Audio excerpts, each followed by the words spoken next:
ചർച്ചകൾക്കൊടുവിൽ പൊഴി മുറിക്കാൻ കഴിഞ്ഞ ദിവസമാണ് തീരുമാനമായത്.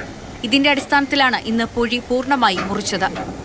പൊഴി മുറിച്ച്, പക്ഷെ നമുക്ക് പണിക്ക് പോകണം. പക്ഷെ പണിക്ക് പോവേണ്ട ഒരു സാഹചര്യം കണ്ടിട്ട് തോന്നുന്നില്ല. ഈ കെട്ടി നിൽക്കുന്ന വെള്ളം പോയി തീരുന്ന സമയത്ത് യാദൃശ്യമായിട്ട് പൊഴി മൂടാൻ സാധ്യത ഉണ്ട്. അതാണ് മത്സ്യത്തൊഴിലാളികളുടെ ആശങ്ക.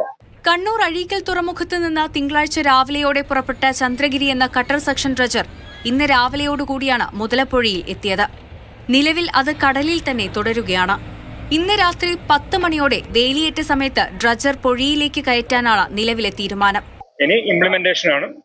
അടുത്ത 1-2 ദിവസത്തിനുള്ളിൽ ഇതിന്റെ ഡ്രഡ്ജിങ്, പുതിയ ഡ്രഡ്ജർ ഉപയോഗിച്ചുള്ള ഡ്രഡ്ജിങ്, ബൃഹത്തായ രീതിയിലുള്ള ഡ്രഡ്ജിങ് നമ്മൾ തുടങ്ങുന്നതാണ്. മെയ് 15ഓടുകൂടി നല്ല രീതിയിലുള്ള ഒരു റെസ്പോൺസ് ഉണ്ടാവുമെന്ന് പ്രതീക്ഷിക്കുന്നു. 2 ദിവസത്തിനകം ഡ്രജർ പ്രവർത്തനം ആരംഭിക്കും. മണലിന് പുറമെ ചരൽ, കരിങ്കൽ കഷ്ണങ്ങൾ തുടങ്ങിയവ ചന്ദ്രഗിരിക്ക് നീക്കാൻ സാധിക്കും. മെയ് 15-ന് മുൻപ് മുതലപ്പുഴയെ പഴയ അവസ്ഥയിലേക്ക് എത്തിക്കാൻ സാധിക്കുമെന്നാണ് നിലവിലെ പ്രതീക്ഷ. മാതൃഭൂമി ന്യൂസ്, തിരുവനന്തപുരം.